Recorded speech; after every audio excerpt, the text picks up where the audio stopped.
How we doing, everyone? Apparently, I'm dancing this morning. Don't know why. It's Wednesday. Very average day Wednesday, isn't it? How are you all doing? Sam here, live on United People's TV, as always. Monday to Friday, 9:30 a.m. Live on Facebook, live on YouTube. You let me know where you're watching from. I'll try and give you shout outs. But we're here to talk about Zinedine Zidane and the reports that, I don't know, seemingly won't go away. I've done a couple of videos on Zidane in the same way I did a couple of videos on Brendan Rodgers, in the same way I did a couple of videos on Ralf Rangnick, and one on Erik ten Hag. During the international break, I took a proactive stance on Manchester United's search for a new manager. I wasn't just going to wait around for Man United to do what I considered the inevitable with Solskjaer. I therefore took a look into all the managerial candidates. And Zidane was not first on my list. That's why I didn't do anything on Zidane last week. I did Rangnick first. I did Ten Hag, and then I did Rodgers, because I didn't really see the Zidane stories going anywhere. And now they keep cropping up. So what I'm going to do is run through, because you may have seen lots of stories about Zidane over the last 24 hours. I want to explain exactly where they've come from, the reliability of them, and we'll discuss them in a bit more detail this morning. But look, there's plenty watching. We've got Enwato watching on Facebook from Nigeria. We've got Paula watching. Good morning to you, as always. Malk watching from Lanzarote. Adam watching from Manchester. Good morning to you, my friend. You've got Ralph watching from Singapore. How you doing, buddy? We've got Carl Baldwin, as always. We've got Orr. We've got plenty of the mods here, as always. Save the Jungle, you're there as well. Lots and lots of you. Good morning to all of you. How you all feeling? You know, it's Wednesday now. We've got Watford on Saturday. Tomorrow, I'm going to have my predicted 11 out. Today, I'm going to have a video out, probably looking at 5 things I think Solskjaer it's not should do. It has to do. It's musts at this point if he's going to, in quote, save his job. I think I've said it all along. I think it's past the point of no return in that sense. But Ole Gunnar Solskjaer is still our manager, right? So I'm taking a stance from today onwards that, right, okay, if Solskjaer's in charge, then what's going to change? What's got to change for us to win? But before I do that video there later on today, I have to speak about the reports this morning on Zidane. Are they genuine? Well, Zidane, after the Liverpool game, very much was a manager that was distanced from the Man United job, wasn't he? You see Julien Laurens from ESPN, a French journalist who I was really listening to when it came to Zidane updates. And he was just saying, look, yeah, Zidane's, as far as we know, he's distancing himself from the job. And maybe that stance has softened. Maybe it has. You can't rule that out. But what I'm going to do this morning, as I said, is run through this article. And it's coming from Duncan Castles. So a quick caveat before we start, before we speak about this article. Duncan Castles. If you don't know who Duncan Castles is, he is a journalist who has had, I would say, an interesting relationship with Manchester United and Manchester United fans over the years. He has always been known as effectively a mouthpiece of the Jose Mourinho camp. Prior to Mourinho coming to Manchester United, Duncan Castles loved nothing more than poking United fans like that, with little jibes, constant jibes everywhere. And as soon as Mourinho came to United, he switched, he flipped. And all of a sudden, he was like the greatest journalist ever. He had obviously great sources with Mourinho. He was like a positive PR man in everything that he was saying. And then if you see how Duncan Castles and the relationship changed again with Mourinho and the collapse of that, that's when it all happened. So that's something that you really have to understand and remember there when speaking about Duncan Castles. But I'm not going to completely dismiss it. I'm going to discuss it here with you live this morning. We'll have a conversation about it. I want your stance on Zidane. Let me know what you thought about the 2 videos I did on Zidane. I did one, which was a full story look. And that full story look is me covering all the bases, looking at all the reports, how they've emerged, how they've changed.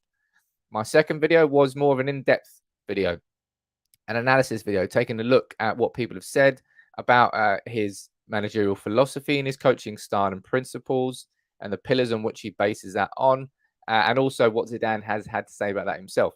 I found that one, I'll be honest, Zidane, for me, strikes me as a bit of a closed book compared to other managers. Ralf Rangnick, Brendan Rodgers, Pep Guardiola, Jose Mourinho, all these other managers you can look at, you can pick a style out and you can speak about it quite confidently. With Zinedine Zidane, seems like he keeps things a little bit closer to his chest, which I find quite interesting. It's a little bit different, right?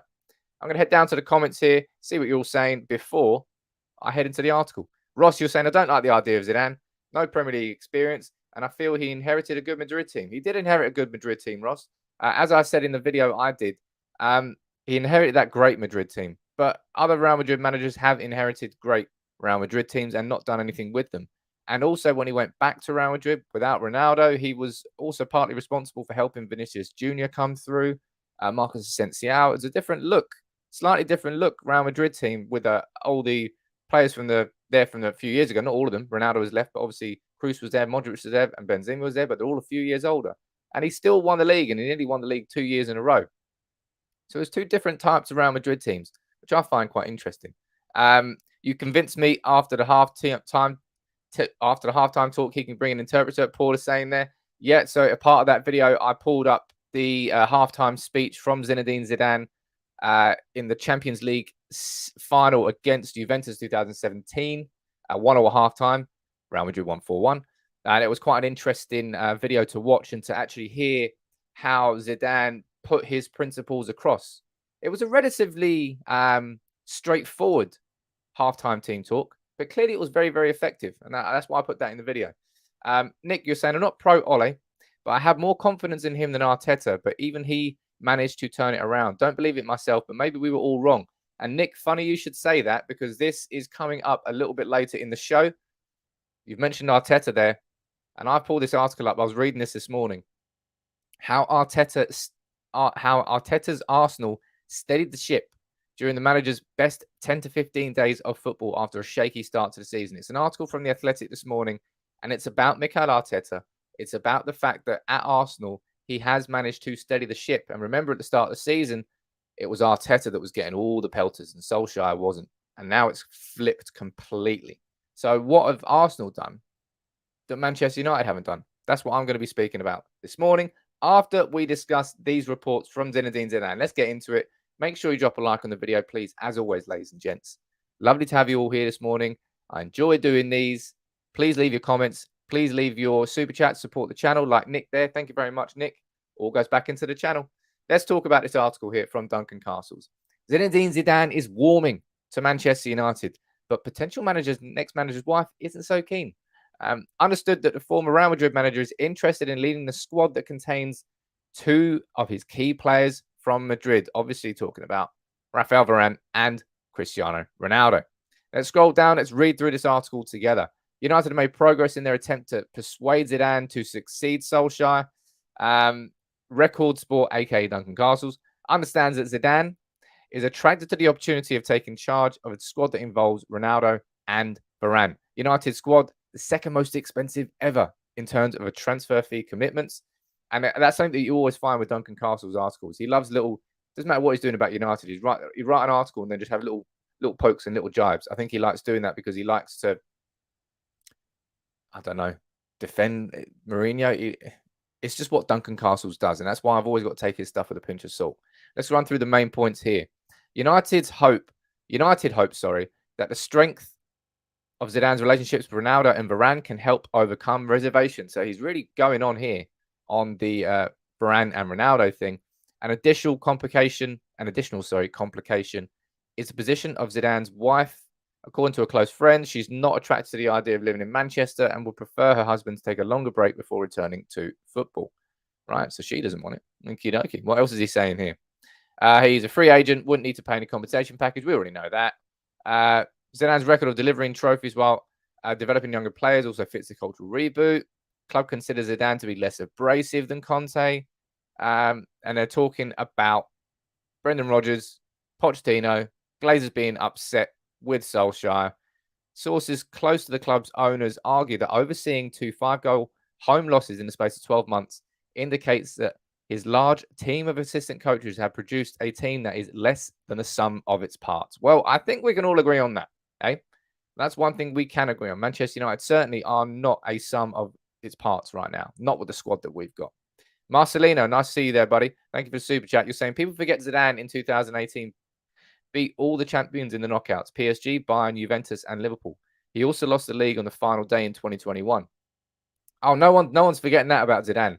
No one questions the success he had in those 3 years, 2016 to 18, 3 in a row. Remember, nobody won 2 in a row at that point. And yeah, that's. I'll be honest. That's something I did underestimate. Is how impressive his second spell was. It wasn't like Zidane went back and it all went to shit and it was a failure. He won the league in his first year back, and he only lost the league on the last day of the season in 2021 on the last day of the season, and he nearly won that, but Atletico Madrid pipped into it. So he nearly won. He nearly won a back-to-back double after winning back-to-back Champions Leagues with Real Madrid. And remember, this is Real Madrid. I said it in my video. Arguably the most the toughest environment for success for a manager. It's certainly the most unforgiving. The fans are certainly the most unforgiving as well. But what's your take on these comments here from Duncan Castles? He's going up there. He's saying that, look, he's really hinging this whole article on Varane and Ronaldo. That's the main crux of Duncan Castles' points here, saying that Varane and Ronaldo and Zidane's previous with them, that's going to be the big reason that he would change his mind, that he would soften his stance, and he would come to Manchester United. Do you think that Varane and Ronaldo have? Do you think it's that significant? Do you think there's a chance that United could get to, or not could get Zidane? That there's a chance that Zidane wants Manchester United because of Varane and Ronaldo? Because as I said, if we're looking at how the stories with Zidane have gone, they all revolve around the France job. What we're hearing from Julian Laurens, I need to speak to Julian Laurens actually. I've interviewed him before on this channel. I need to drop him a line, see if I can get him on again.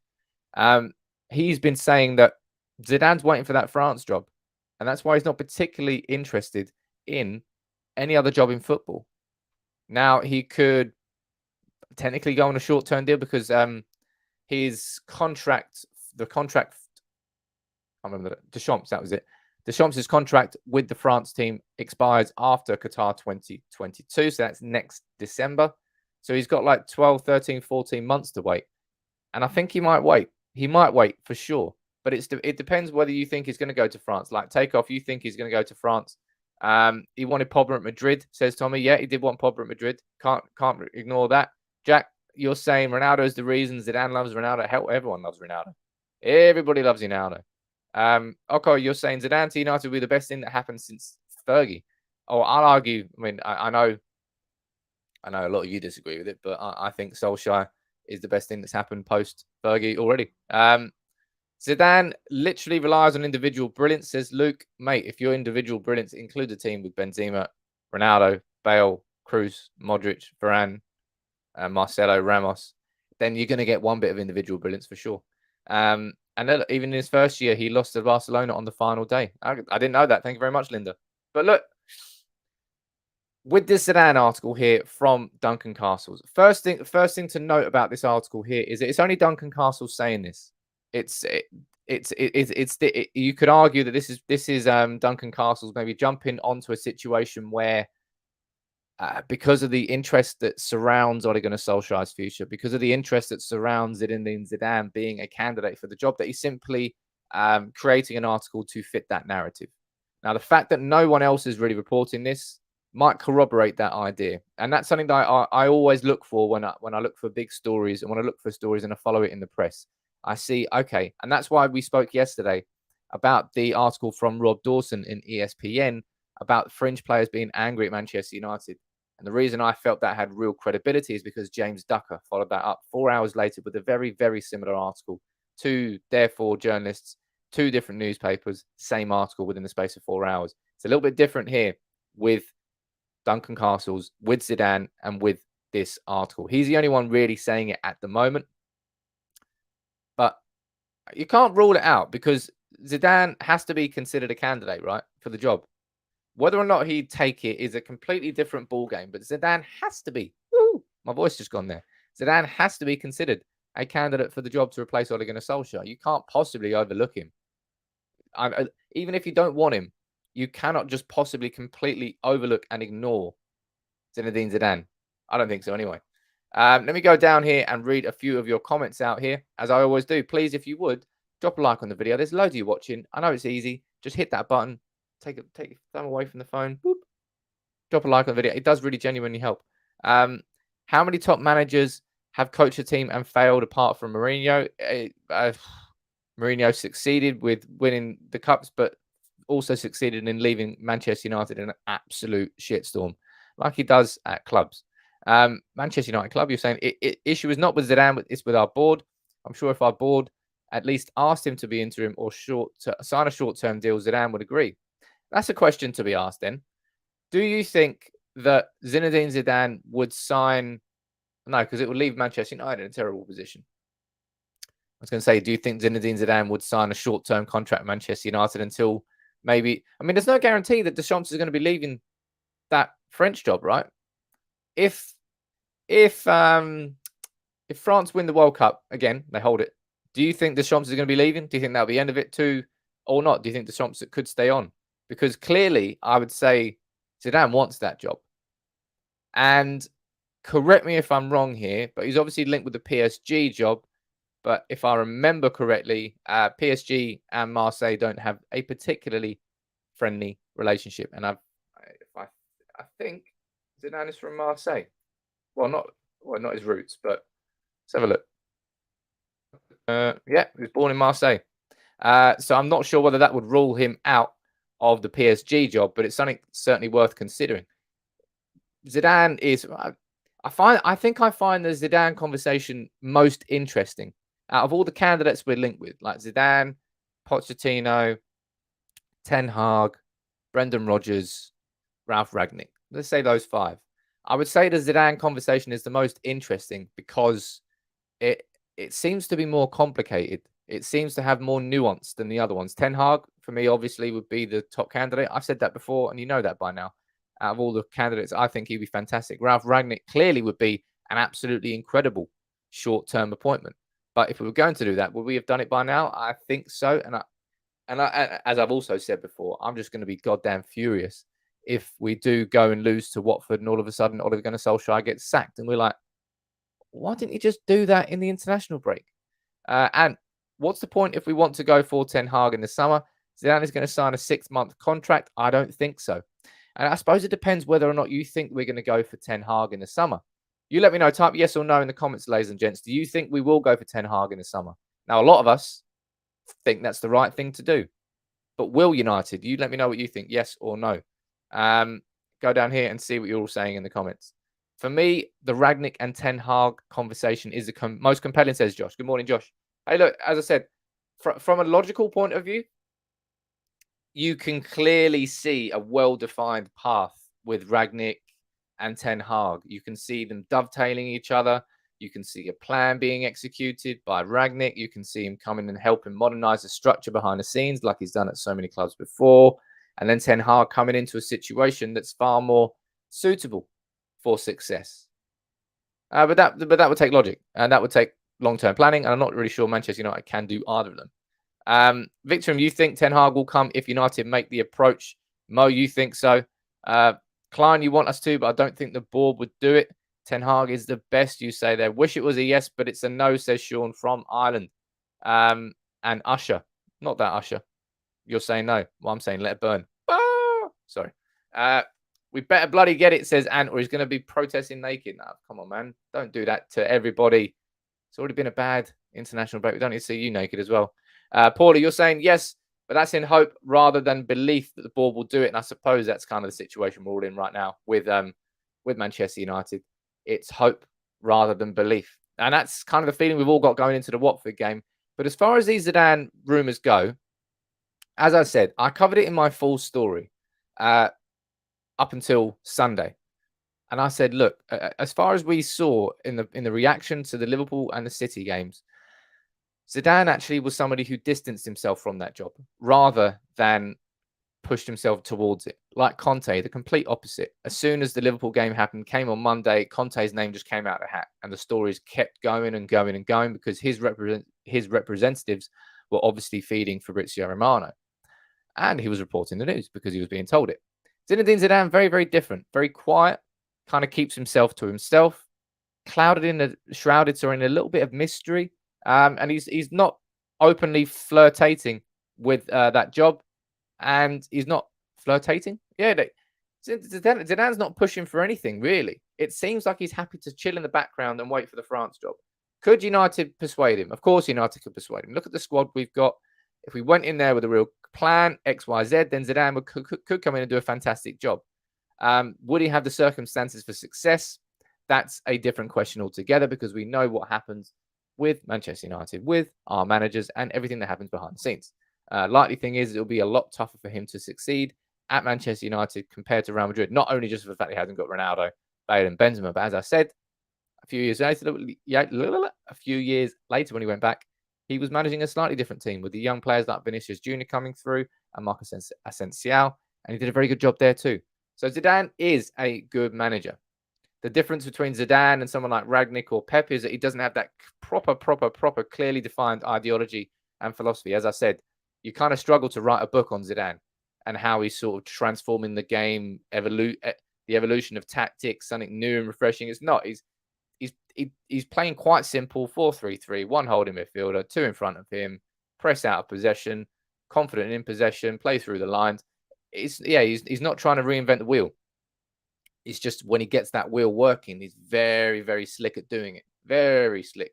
And the players get belief in him. And he's got such respect from big egos. And that's why Zidane really kind of worked at that Real Madrid team. Everybody could look up to him and listen to what he was saying. If they needed a bit of inspiration, as I showed you with that halftime speech, he could do it. But Zidane, at this particular moment in time, even if Duncan Castles is saying that Man United are making progress in their attempts to sign him, I don't think United really are attempting to sign him. I think Zidane certainly should be and could be on the list of potential replacements for Ole Gunnar Solskjaer. And I don't think you can rule that out. But as it stands, I don't think Zidane is any closer to joining Manchester United. And people are like, oh, Sam, what are you doing clickbait titles for? It's not. I'm bringing you the latest complete updates on Zinedine Zidane. I've already done a full story look at it, everything up to Sunday, and it's slightly changing. So I'm bringing you the latest updates here this morning. And you can let me know what you think about Zidane. Continue to let me know what you think about Zidane in the comments below. Whatever comes in, do you think all of the coaching staff will stay, says Darren? I said absolutely not. If Manchester United do replace Ole Gunnar Solskjaer, Manchester United will replace the coaching staff as well. There's no way that the coaching staff will survive this change. I know that Kieran McKenna and Michael Carrick survived Jose Mourinho, and they were kept in the club by Ole Gunnar Solskjaer. But someone like Zinedine Zidane, as I showed you in the video, he's got a David Benotti, I think his name was, and Hamidou Masidi. Amazing if I remember both of those. Geez. They were the two assistant coaches who worked with Zinedine Zidane at Real Madrid, and they are both still out of work. So he could bring both of those in. And if Ten Hag came in, you'd know that he'd bring his working staff with him. Whoever goes at Manchester United, if Solskjaer does leave, everybody would leave with him. Archie, death by 1,000 cuts. I mean, that's become a bit of a synonymous phrase here on United People's TV, and it is exactly what's gone on with Ole Gunnar Solskjaer. I do wish that we have replaced Solskjaer, that we didn't have to have these conversations, that his reputation is being dragged through the mud, and I don't like watching it. I really don't like watching it, but he's going to be in charge for Watford. So let's move on. Let's speak about the fact that the players returned to training yesterday. And as always, you keep letting me know what you think in the comments. If you have any questions you'd like to ask me, fire them in the comments as well. If you've got any super chats, fire them in too. Always support the channel. Nick, nice to see you there this morning. I can see you there again. Let me answer your question, sir. Isn't it time to actually look forward with Ole instead of these continuous rumor cycle? Pretty clear he's here to stay for now. Nick, that's exactly what I'm doing. This is the last I'm going to be doing of these rumors, unless something really, really comes out, like the sort of story that you can't ignore. I wanted to do this as a final one this morning before this afternoon. I'm going to be looking forward to, in my opinion, the 5 things that Solskjaer simply has to do from Watford onwards. I'm talking like there's no room for error now. Zero room for error. If nil, nada, zilch. And these are things that I personally think just simply have to happen against Watford and against Villarreal and against Chelsea if there's going to be any hint or sniff of a turnaround. Because can't rule out the fact that United might turn it around. And if that is the case, what does have to change? And that's what I'm going to be doing in my video this afternoon. And tomorrow, I might be taking a bit of a deeper look at the Glazers and this fan share scheme. I will be doing it. I'm not sure at what point I'm going to be doing it. But yeah, some more stories are starting to emerge about that. But yeah, as I said, the players returned to training this week. You can see here Jesse Lingard looking nice for some reason in black and white. Donny van der Beek, do you think he'll start against Watford? What do you think? Is this time we finally see Donny? Look at him, his favourite bloke in the background. Not. Donny's in training. Let's see whether he plays or not. We've got Aaron Wan-Bissaka. He's back. You've got Jadon Sancho. Jeez, Jadon Sancho, man. That upsets me. That upsets me. Really, what's going on with Jadon Sancho so far? And people are like, oh, maybe. It's Phil Jones. Jesus, get off my screen. Solskjaer there looking up to his Christ the Redeemer. He's like, please do something. Please do something. Marcus Rashford obviously played half an hour against City in the derby, having not trained at all. I think he had the flu. Is that Tenemengi? Yeah, it's Tenemengi. I thought he was at Derby. Has he come back from Derby? Must have done. And Wan-Bissaka, you got Martial there. You got Telles. You got Diallo back in training. That's pretty cool. Mata, who apparently is pissed off with Solskjaer. I don't really think he's got too much of a right to be pissed off, if I'm being completely honest. Hannibal, Alvaro Fernandes. I think he's a left back, plays for the under 23s. Matic and Charlie McNeil, cracking striker he is. So a lot of the young kids trained with the first team yesterday because we've still got quite a few players out on international duty. Lingard and Rashford there. Hannibal hiding in the background with the best head of hair in the world, man. Jealous of that, Barnett. Who else we got? Phil Jones keeps popping up. Donny doing bits. Alex Telles. And the man himself. Again in black and white. Don't know why they've done these in black and white. Doesn't really help anything. Takeoff. Medri should be added to the first team. He will be added to the first team at some point soon, man. That is for sure. He's cracking. John Dover, non-stop clickbait nonsense. Zidane laughed on French TV. Hey, John, as I said, this is the last I'm going to be doing it. Doing one of these videos, giving you updates on everything that's happening at around the potential new managers of Manchester United, because as it stands, we know it looks like Solskjaer is going to be in charge for Watford. I don't know what's going to happen after that.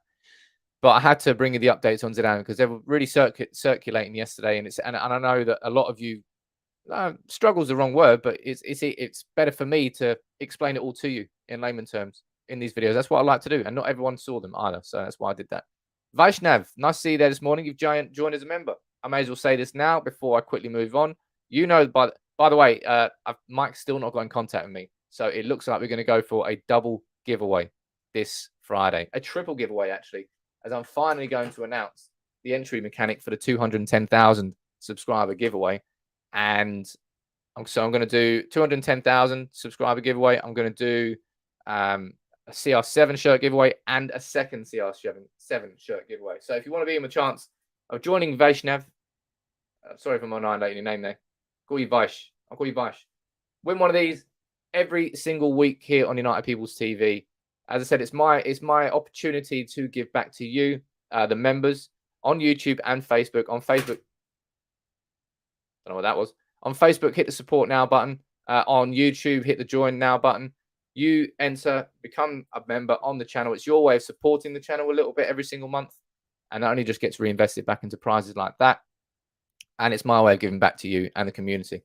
Vaishnav, there you go. Join as a member. Let me read your comment out, sir. And that's part of the membership on Facebook and YouTube. I always read member comments out as a priority. It's a perk. They deserve it. You deserve it if you become a member of the channel. Do you think Pep or Klopp or another coach can win 3 Champions Leagues in a row with that team? No, never. Well, no team has won 3 in a row. No team's won 2 in a row. And Zidane managed to do 3 in a row. And you cannot downplay how incredible that was. It was Atletico in 2016. It was Juventus in 2017.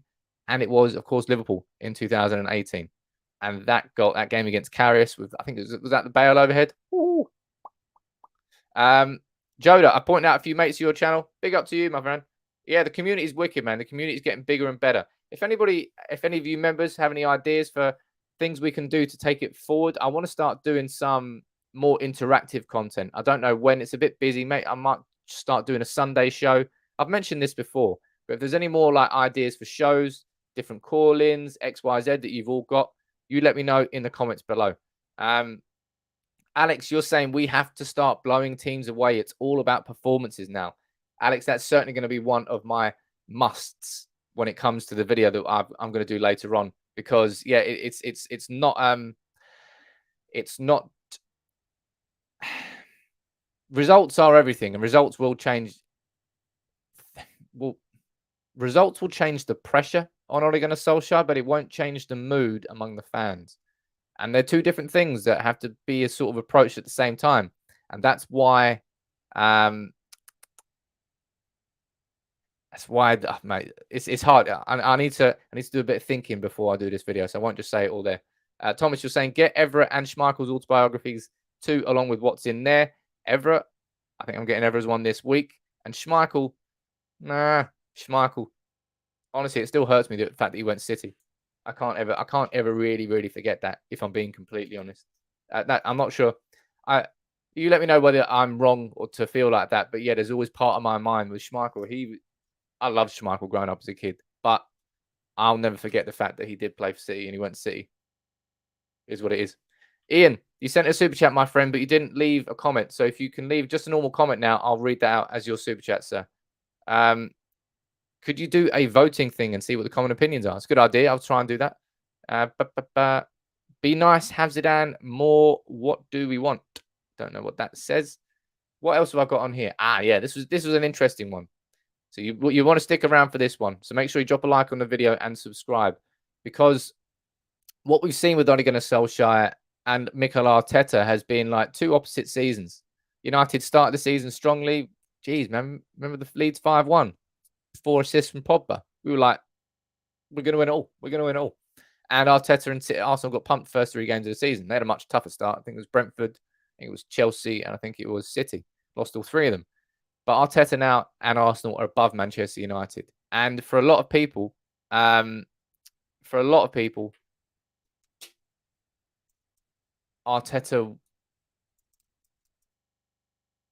and Solskjaer are similar in a lot of respects. And that's why I think the comparison here to what's gone on at Arsenal, I think, is an interesting one for us to take into account, because this is written by James McNicholas and David Ornstein. So I believe that's Gunnar Blog and David Ornstein. Writing basically the inside story here about how Arteta's Arsenal have steadied that ship. Because look, as I said, I'm going to be doing my video later on the 5 things that Solskjaer must change. If he is to steady that ship, what needs to change, and change right goddamn now? And I think this article will show a few things that have happened at Arsenal or haven't happened at Arsenal. And let's see if we can draw some similarities to Manchester United. Let's go and let's read through a few of the points I've highlighted down here.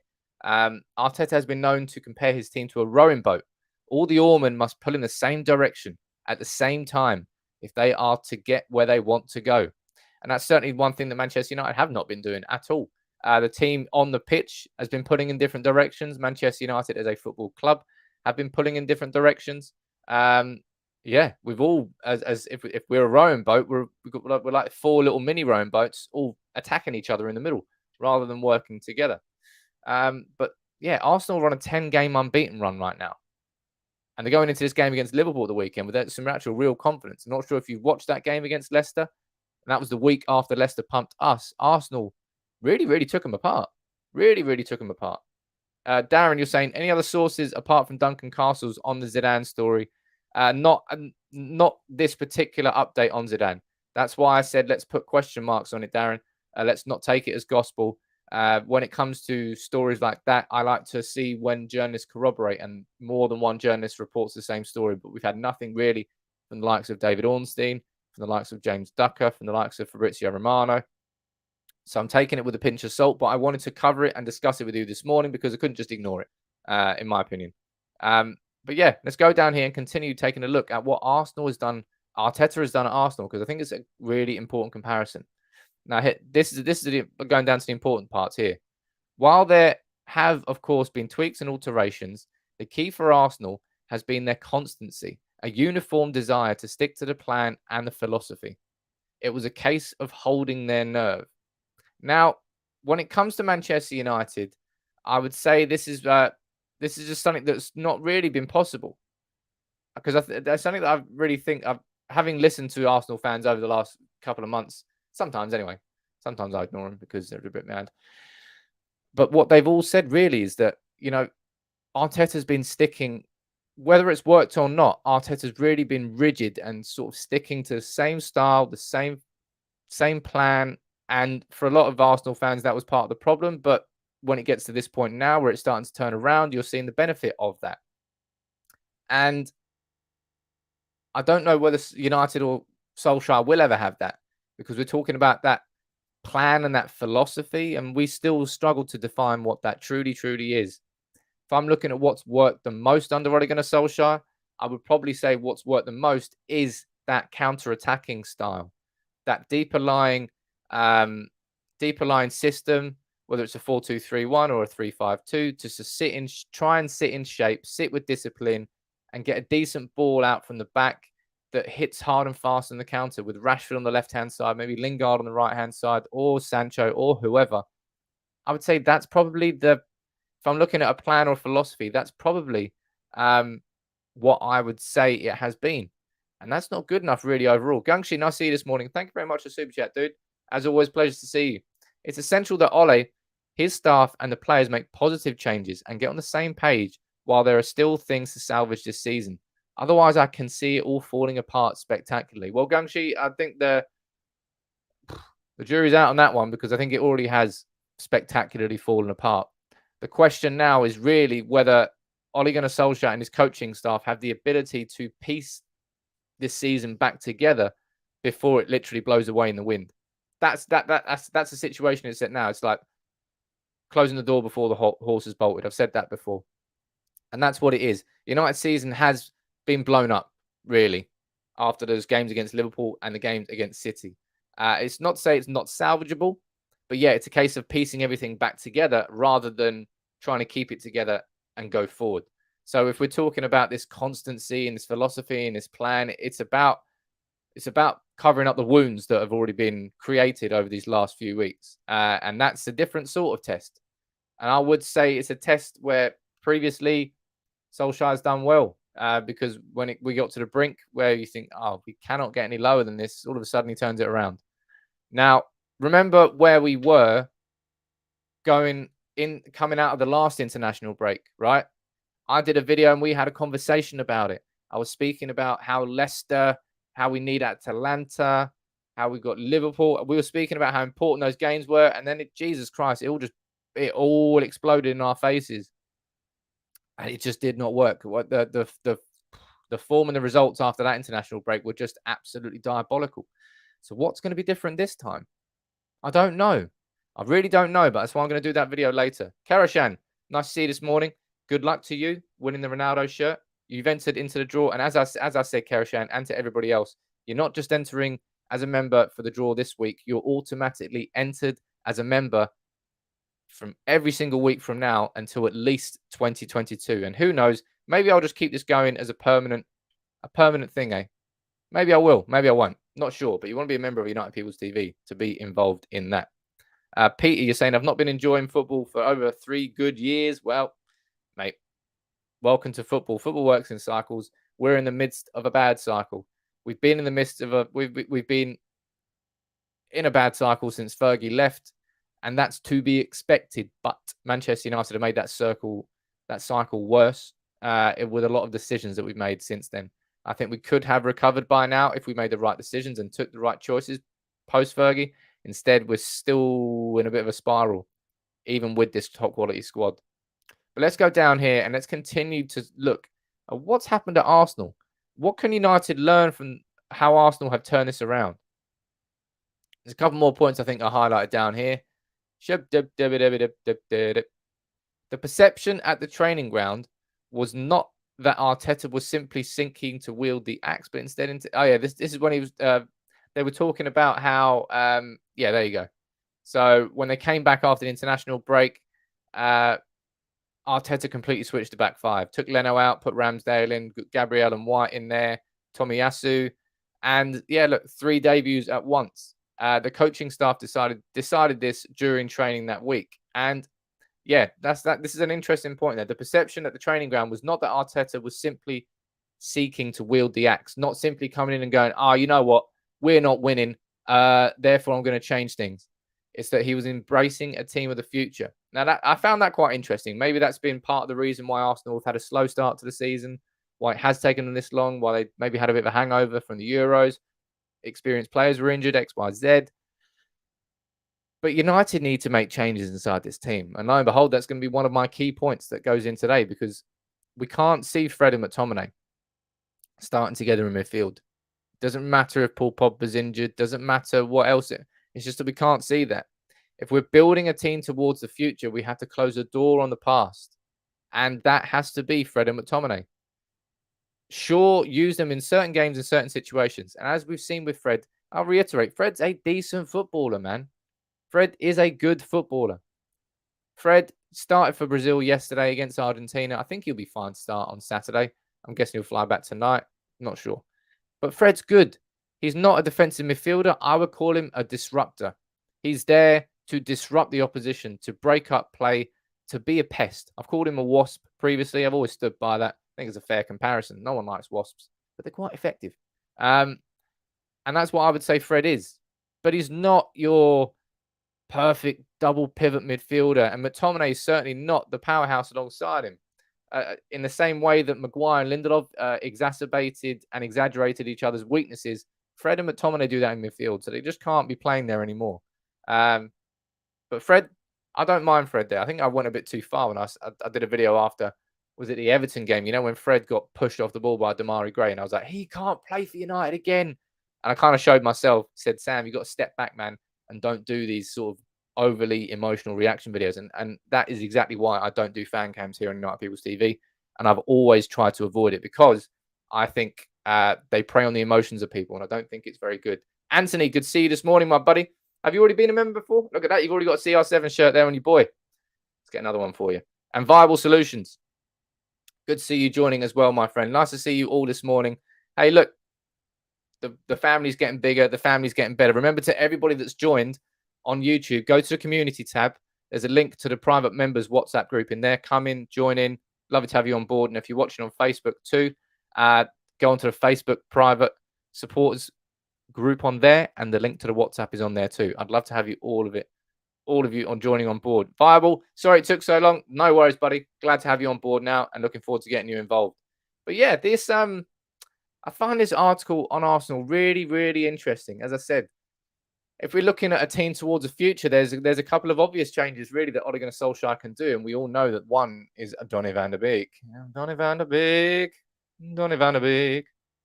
Throughout the period, Arteta enjoyed this. This I found quite interesting, because in terms of the comparisons with Solskjaer, I think this is where you can see them. Throughout the period, Arteta enjoyed clear and positive communication with the upper rungs of the Arsenal hierarchy. Has Solskjaer had that? Question marks, question marks, question marks, because we know that it's very hard at Manchester United to have any sort of good communication. In turn, Arteta's communication with his players remains a strength. Now, this is where I think Solskjaer might be falling down now, because I would personally say that was previously a strength of Ole Gunnar Solskjaer. I would personally say that he did garner that respect and that loyalty inside that dressing room, but I don't think he's got that anymore. Not if we're to believe the reports that are constantly coming out. Although sometimes a divisive figure among supporters, one of the themes of Arteta's management has been his ability to inspire devotion from the majority of his players. At a time when Arteta found himself under substantial external pressure, he found he had significant internal support. It's for that reason that this period was so precious to him. And that's where the big comparison comes with Ole Gunnar Solskjaer. He has been a divisive figure among United supporters, and he has inspired devotion. If you're looking at players like Marcus Rashford, Luke Shaw, Harry Maguire, I wouldn't really put David De Gea in that. He's gone back in this season, but he certainly didn't get the loyalty from Solskjaer last year. There's a certain set of players inside this Manchester United dressing room that certainly have that devotion and loyalty to Solskjaer. But that is now, it's beyond tested, really. And we've seen it in players like Maguire and Shaw continuously playing despite poor form. And it's something that can't happen, man. You have to play players on merit. And if you don't play players on merit, and you simply play players because of who they are, because of what their name is, because of the name on the back of the shirt, rather than form, you're going to create resentment inside a squad. Form is the leveler for any manager in any sport, any job, anything at all. If somebody is doing something better than somebody else at that point in time, that person deserves to hold that position. And if you ignore the form and you ignore the fact that they deserve it, and you put someone else there, then you can cause resentment, because the person who's in form and is still not getting chosen is like, well, what the fuck am I going to work hard for then? It doesn't matter what I do. You're going to choose someone else anyway. And Solskjaer coming out and saying these things, as I said, he's sort of undermined one of the real foundations of strength that he had inside that Manchester United squad, and the loyalty and the devotion that he had. He's doubled down on those so hard that it's been counteracted by the resentment that's built inside that squad. Players like Donny van der Beek, he won't be, as far as we know anyway, and as far as we've seen, he's not going to be somebody who causes particular problems. But the situation that's unfolded, every other player is going to have their opinion on it. Jesse Lingard, same with him. Anthony Martial, don't really think he can be too pissed off. De Gea, don't think he can be too pissed off. Alex Telles can be pissed off, for sure, because of Shaw and how bad he's been at left back. But yeah, I found that point really interesting there, on how they're saying that Arteta's internal devotion that he's inspired among the players is a big reason why he's been able to turn it around. Because if Solskjaer was going to turn it around, I would say that would be a crucial thing. But I don't know whether he's got that anymore, because as you can see with the divided dressing room reports that keep coming out. But yeah, I found that article really quite interesting. Really nice. Well, I'd say nice. It's a long piece from, as I said, David Ornstein and Gunnar Blog. If you wanted to read it, you can. It's over on The Athletic. As I said, I'm not sponsored by The Athletic before. You let me know. You let me know what you think. Let's go down here and have a look. The difference is Arteta can coach a bit. Ole admitted he's just managers and he doesn't coach. Solskjaer's always kind of said that he's taken that general manager approach, isn't he? Like an NFL coach, somebody who stands back and watches rather than somebody who's hands-on and involved. I'll tell you one thing I saw yesterday, which did make me smile. I know he played arguably the worst football post-Fergie, but you can't not smile at this photo of Van Gaal celebrating with the Dutch team in his in his temporary wheelchair after they qualified for the World Cup. He fractured his hip after falling off his bike, so he's there in a wheelchair. But Van Gaal is a bloke who's got some serious charisma. I would absolutely love to get drunk as hell with Van Gaal. I think I'd have a great time. I think you'd all have a great time. So I'd say that did put a smile on my face seeing that. So good luck to Holland at the World Cup. That did make me laugh. But look, I'll head down to the comments here for the next few minutes, and you can let me know what you're thinking in the comments. If you've got any questions that I haven't answered during this live stream, you let me know. If you would, please drop a like on the video and subscribe to United People's TV if you are new. Let's go down. Kurt, nice to see you there. The way Van der Beek, Telles and Sancho have been treated by Ole begs the question of who will want to sign for United. Ole is doing more damage than we can imagine. No, I think that's probably going a little bit hyperbole there, Kurt. I don't think United will struggle to sign anybody. I think the squad we've got is fantastic, and a lot of players would love to be part of that. The Sancho situation, very, very odd. The Van der Beek situation, in my opinion, I don't think he ever wanted him, but still very, very odd. And for a man who has prided himself on the human side of management, on handling players, on creating an inspiring loyalty, Solskjaer is undermining a lot of the good work he's done by how he's handling certain situations, certain players, and certain scenarios. And I think that's starting to, as I said, take away from what was a strength of his management before. Arkit, nice to see you there. You're saying, would changing a manager actually make our squad good? I don't think so. We will still have McFred, Shaw, and Maguire out of form. Well, I don't think there's any question really that if a manager came in, there would be a boost. And there's no question really, in my opinion, that this squad is good enough to be challenging for the Premier League. It might fall down and might fall short because of the fact that we haven't got that defensive midfielder. Because actually no, that's the only real big weakness you've got there. Let's have a look down here in the comments. Zidane is close apparently and warm into the United job, says Victor him. As I said, if you're looking, Tia, you're wanting a quick recap on Zidane. As I said, I ran through the whole article this morning, and the articles come from Duncan Castles. Just a quick 30-second recap for those who didn't manage to join in early in this stream.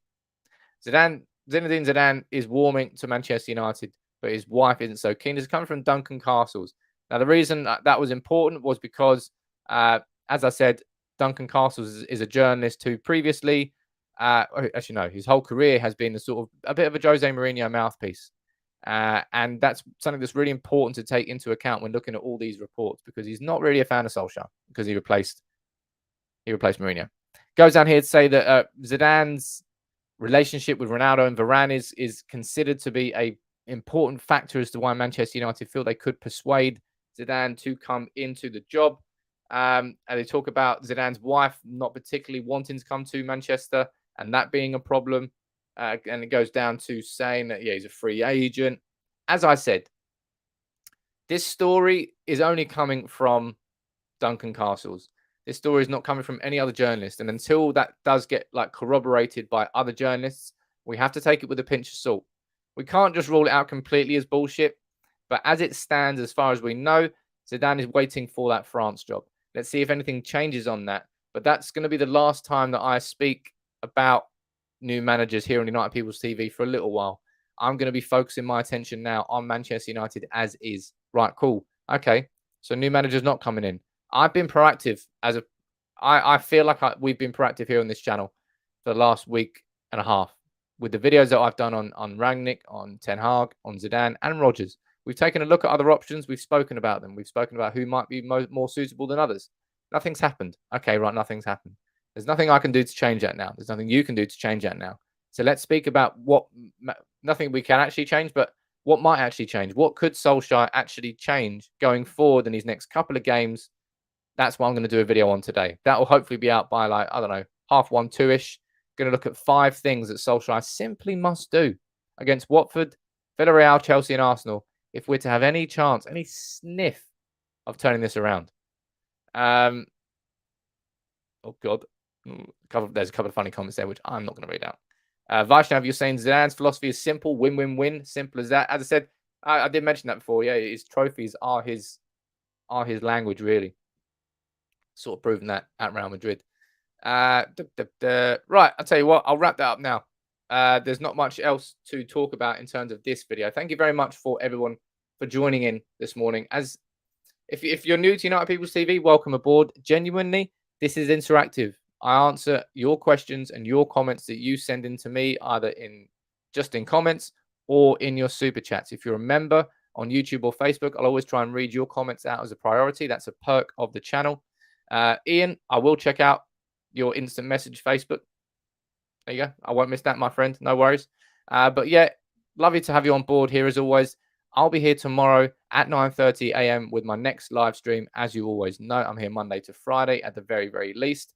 I'll be here at 1 p.m. to 2 p.m. Not live, but with that video, taking a look at the 5 things. Thank you all very much for joining in. Thank you very much for discussing Zidane, Solskjaer, Arteta. That was an interesting conversation we had there. Hope you all have cracking days.